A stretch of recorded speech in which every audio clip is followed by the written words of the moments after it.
This week, Penelope's Web has been in the Greenwood Theatre of King's College London. So Penelope's Web has moved from Oxford to London. And we have also moved to a new scene. Instead of in Hades, we are now in Ithaca. And for this, our creative artists, Jeanne Pansard-Besson and Cheryl Francis Hode, have written a new piece. We also have a second Penelope joining us, who will be singing in conversation with Rosanna Madulus, who sang Penelope last time in Oxford.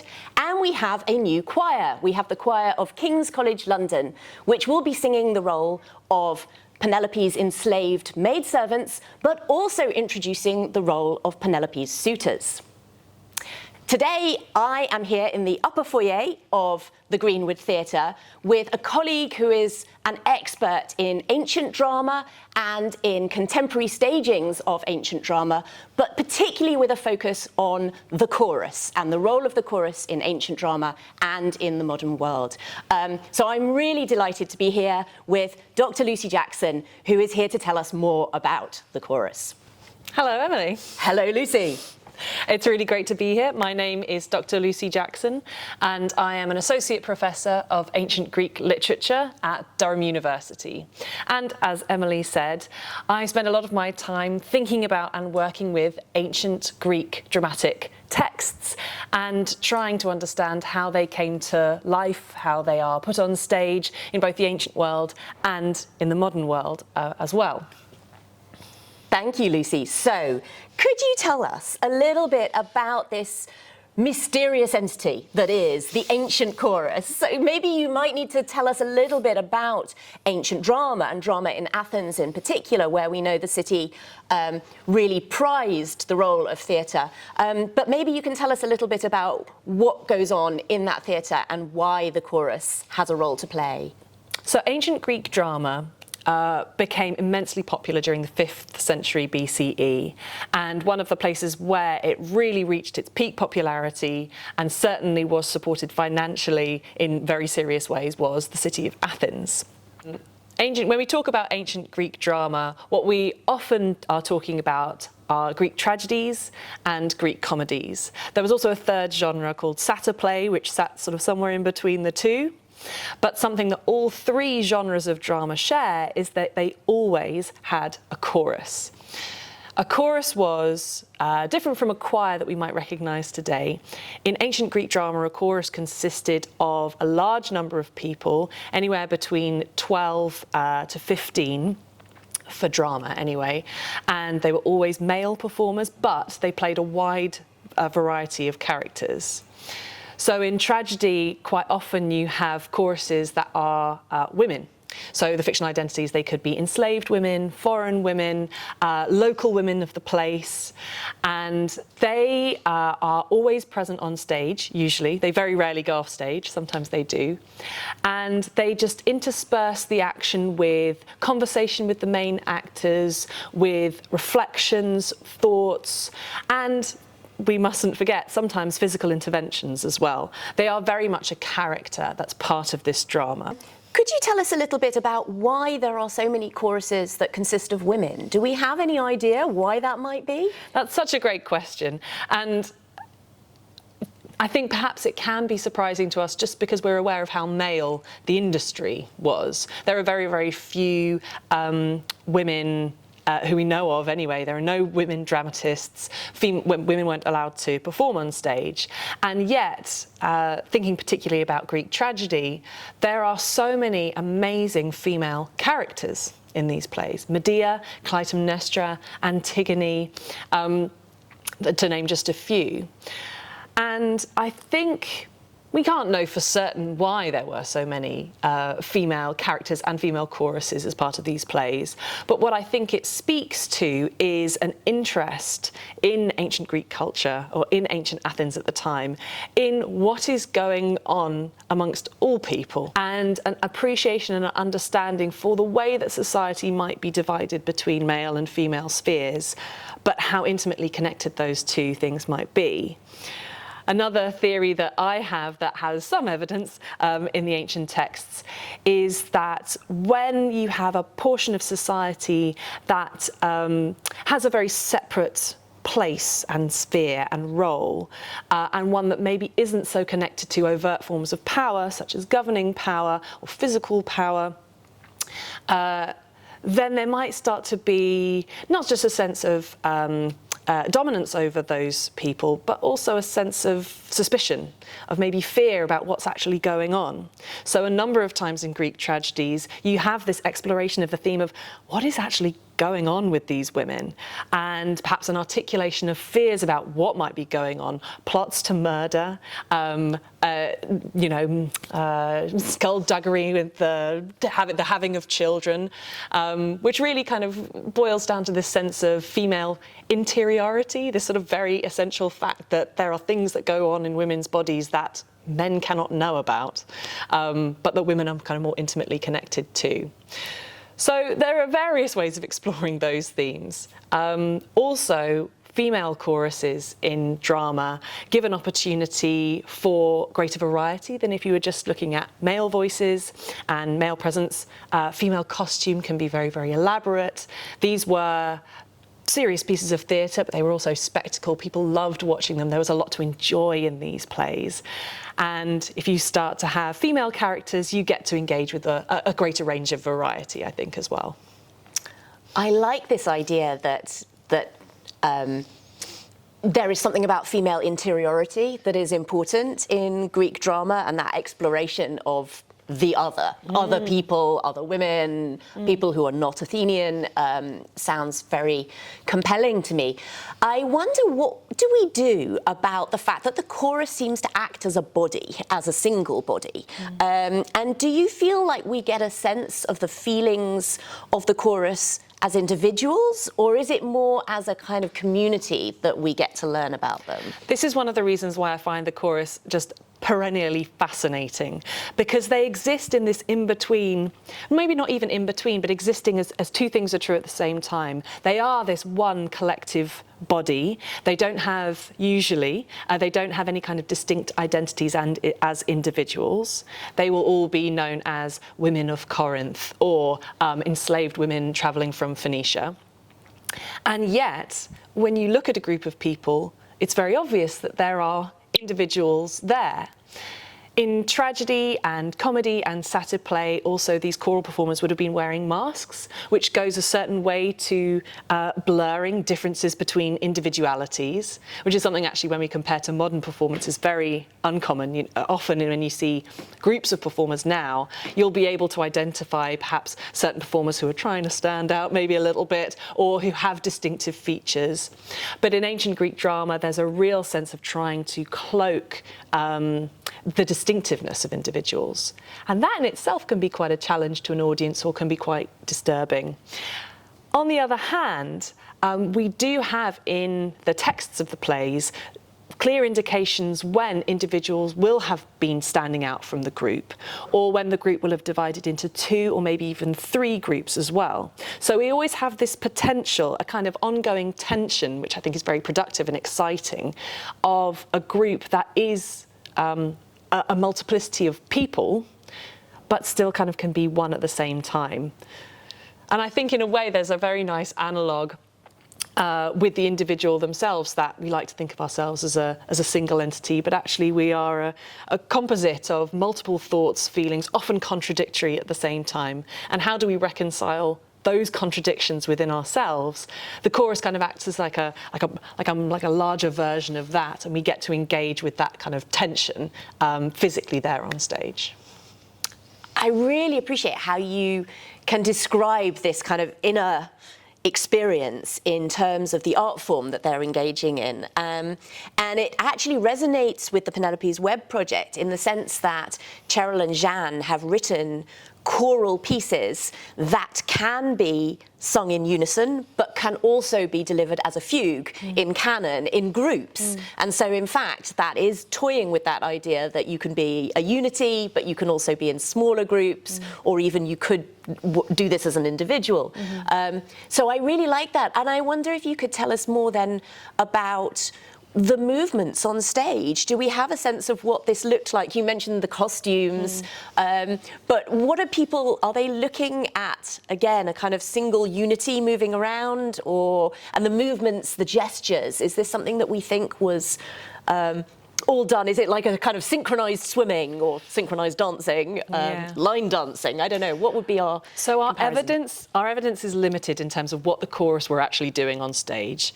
We know from textual evidence that they were present, they're addressed, and then they sometimes talk back.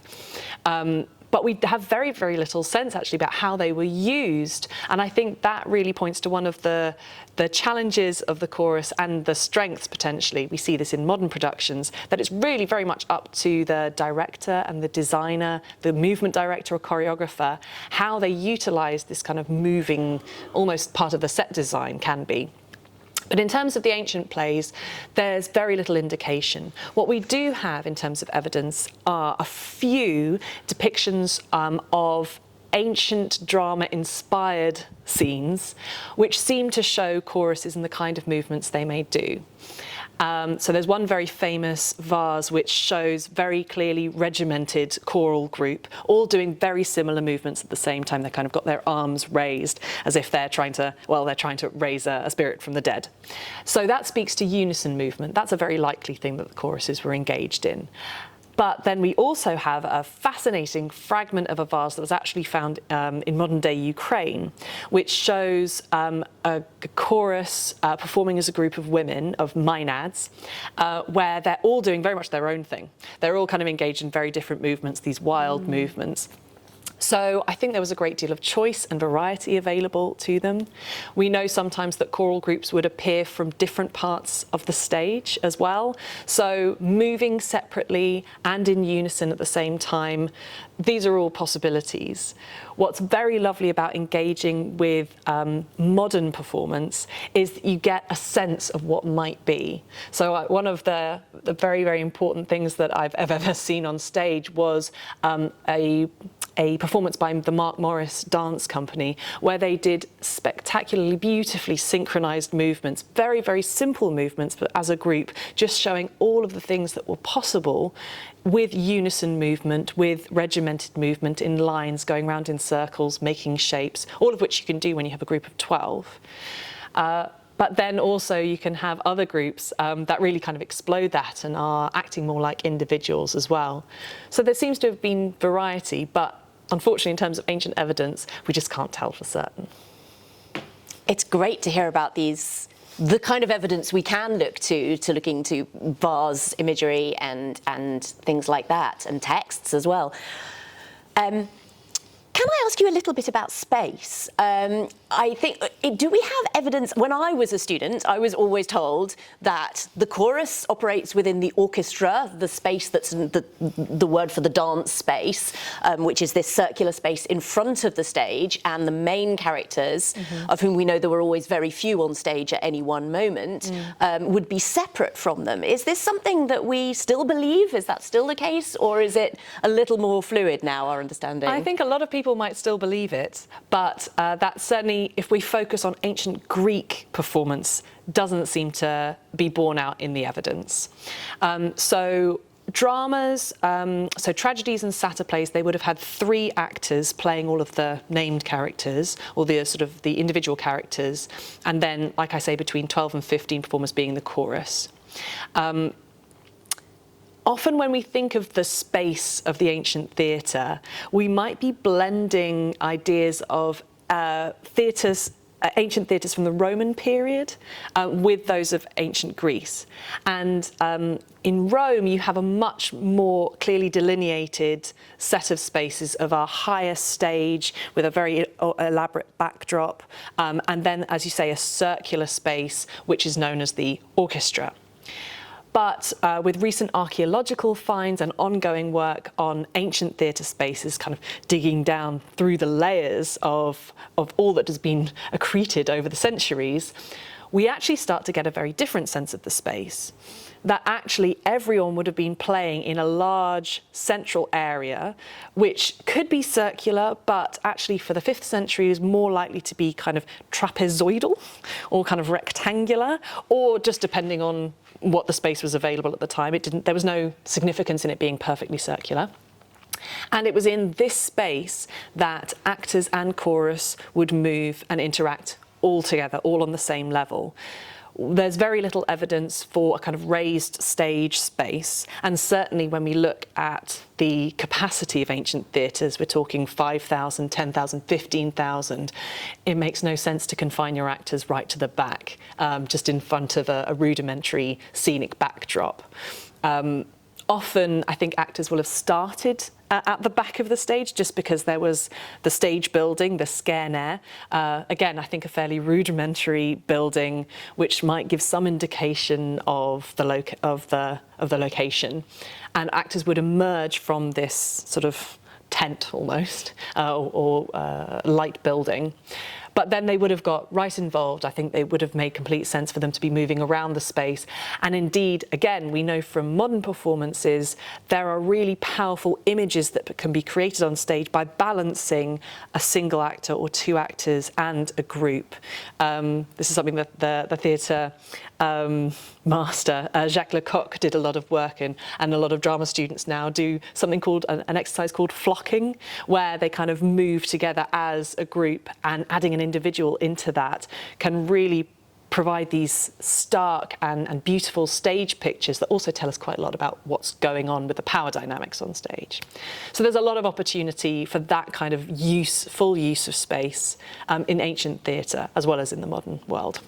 Oh, and I really like how you talk too about how, to some extent, productions will have been constrained by the spaces in which they took place. And I think something that you mentioned earlier, but that we often forget, is these are all outdoor productions. And so we don't have lighting. There is a very different approach to shaping the narrative visually that we have to accept. And actually, having moved from the Jacqueline du Pré building in Oxford now to the Greenwood Theatre here in London, it has been very interesting seeing a much larger theatre shape, to some extent, the production, but also, which has advantages, but it also has disadvantages, which is that it can feel quite cavernous, and to occupy that space and work out how to use that space, and the acoustics of the space as well, has been another challenge of this week. Yeah, so you need to be deploying different strategies. I mean, there is another relevant element to this, in that we know that ancient Greek drama was not just performed in one single place. Again, often students might be told that it's the theatre of Dionysus in Athens. That's where all of the ancient Greek theatre happened. But actually, increasingly, we're learning about how plays toured, about how they were performed in multiple locations across the ancient Mediterranean, from as far away as northern Africa to southern Ukraine and the Black Sea, that there were spaces for theatre performances around. And it's very likely, although the evidence is pretty small, that companies of actors and perhaps also groups of choral performers would move around small areas, and they would take the same production to different places. Again, there's some very nice little bits of evidence that we can get from vases that, contrary to what I said earlier, do actually employ a slightly higher stage. And in those situations, it's likely that there was no natural slope like you get in an ancient Greek theatre, so that the audience could see what was happening. And in those situations, you have to have a higher stage, because if the ground is flat, the audience need to be able to see what's going on. Now, what that does to the chorus, I'm not entirely sure, but we have this evidence for variety precisely because theatre was moving at the time. Thank you. So can you tell us, what does this mean for who was doing this performance? You mentioned a troupe, and again, in Penelope's Web, one of the most rewarding things has been working with different communities, different singers taking on the same role as the role develops. So we have people's voices, people's bodies, and the communities of musicians influencing each separate performance. Do we have any sense of how ancient drama might have been influenced by the people writing the drama, but also performing in it? And how does that relate to the kind of wider society that is valuing these productions for some reason? What are they getting out of it by virtue of who's performing? Well, we know a great deal more about actors than we do about choruses in this respect.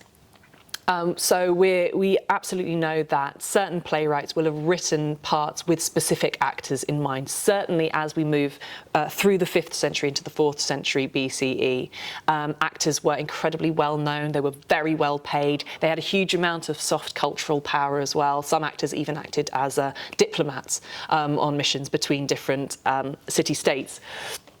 So in that sense, you would definitely have a playwright writing a part for someone and to show off their full range. I mentioned before that each production would usually have only 3 actors, but there would be more than 3 characters, and so you would have doubling happening. So if you really wanted to show off what an actor could do, you would have them playing a young woman, an old man, and a foreign statesman, perhaps, just to give them the range. As far as the chorus is concerned, we know very little. People talk about the chorus less, I think partly because we're predisposed to talk about individuals as opposed to groups. But there are indications, I think, and also it's very, very likely, when we get to the kinds of sophisticated performances that are required of choruses in ancient Greek tragedy and some comedies as well, you couldn't be just rocking up to some town and saying, hi, who wants to be in the chorus? Let's just get you together, rehearse you for a few hours, and then we're ready for this performance.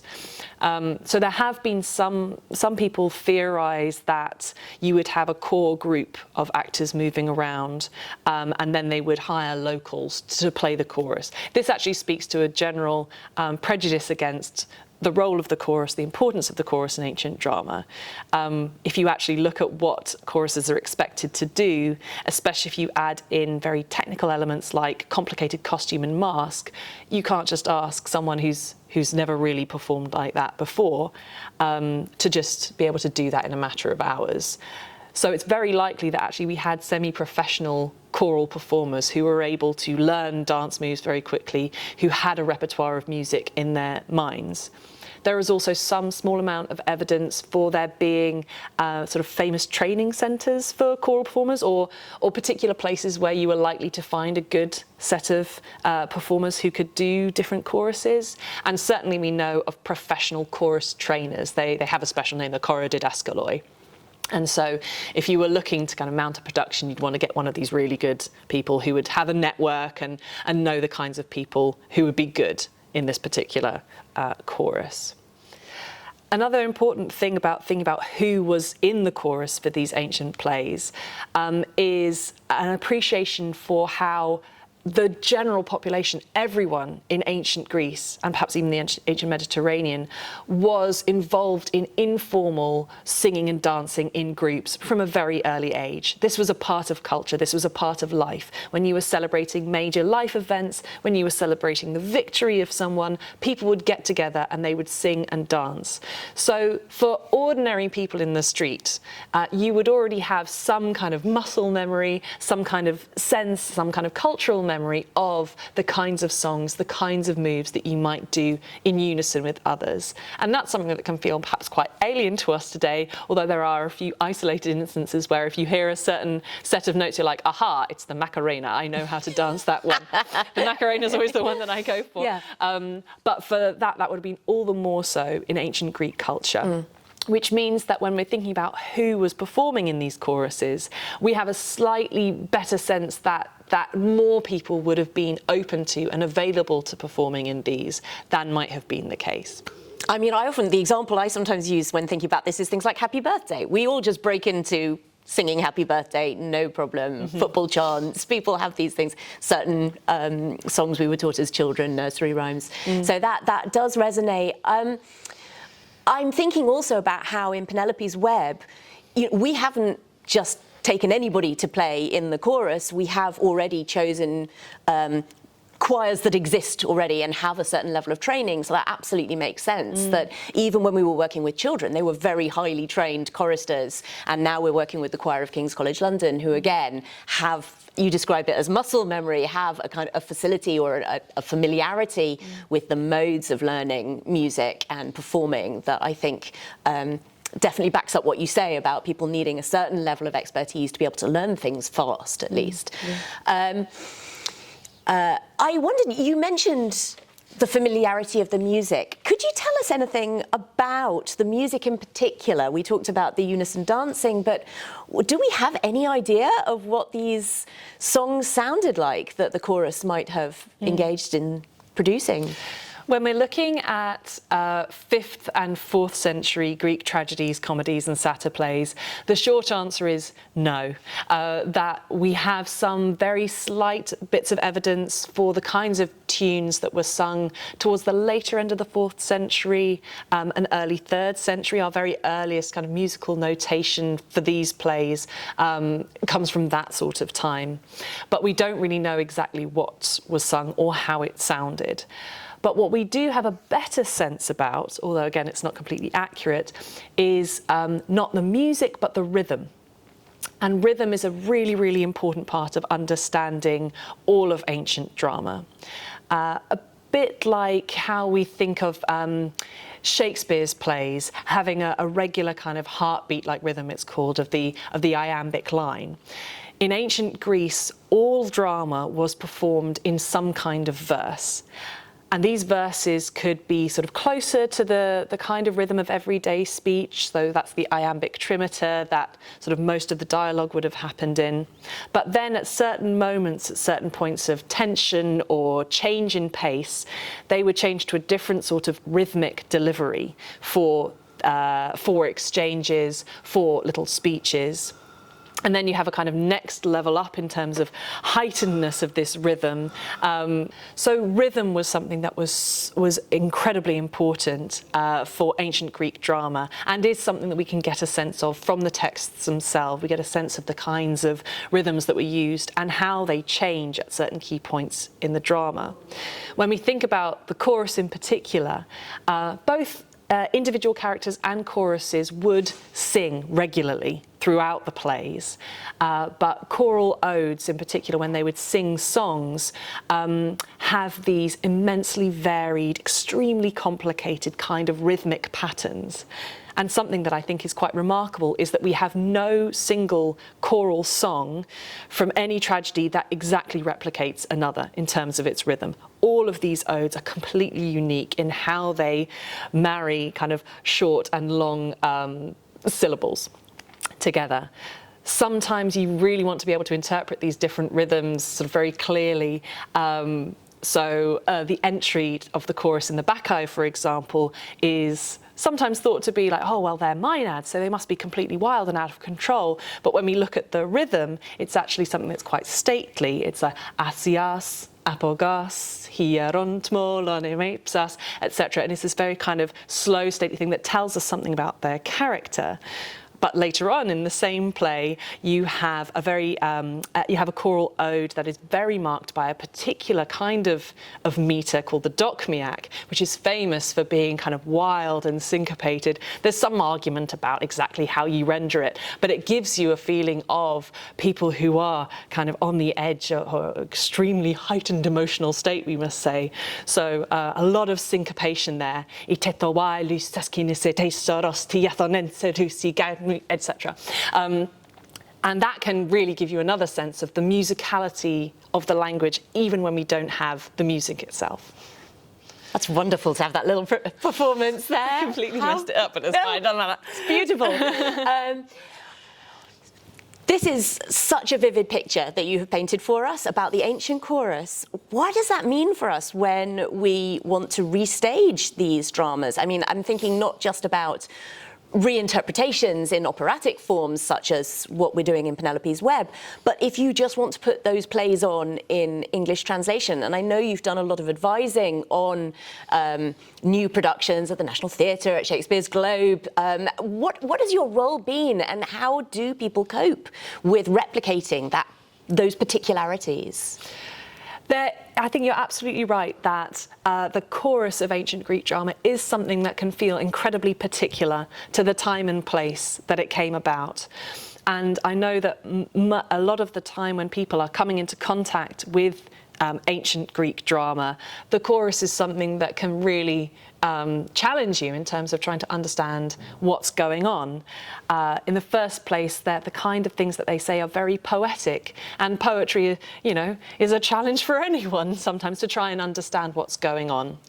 So it can be a real challenge, but also for people who feel like they have the confidence to, it can be something that you can be quite rough with in order to do a kind of cultural translation. That's really the challenge, particularly with the chorus, is to try and understand the mechanics of what it is doing in the ancient text and see if you can find equivalents in the modern world.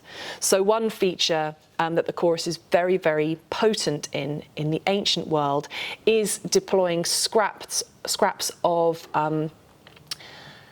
cultural memory and using that to undercut what's going on. So they may be singing a song that everyone would know is the kind of song that you sing to Apollo to thank him for blessing you with good health. And they will be singing that song just at the moment when the audience knows that a big plague is on the way or something. There will be a moment of irony.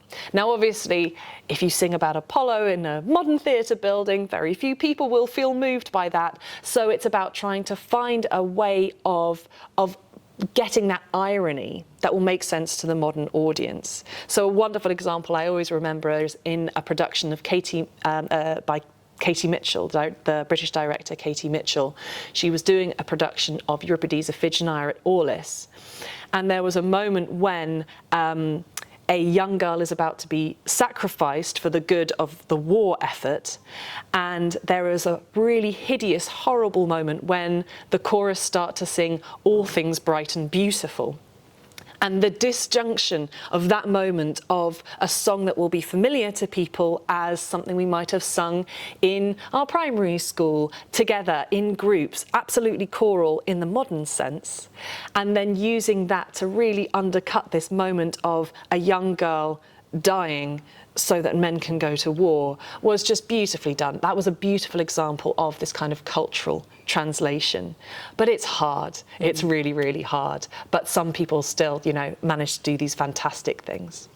Thank you, Lucy. It's been so wonderful to speak to somebody at the cutting edge of research on the chorus, and I think it's given us a really good sense of what it is about the chorus in the ancient Greek world that was so interesting, but has also given us a lot to think about when it comes to producing the chorus for Penelope's Web. Thank you. It's been such a pleasure.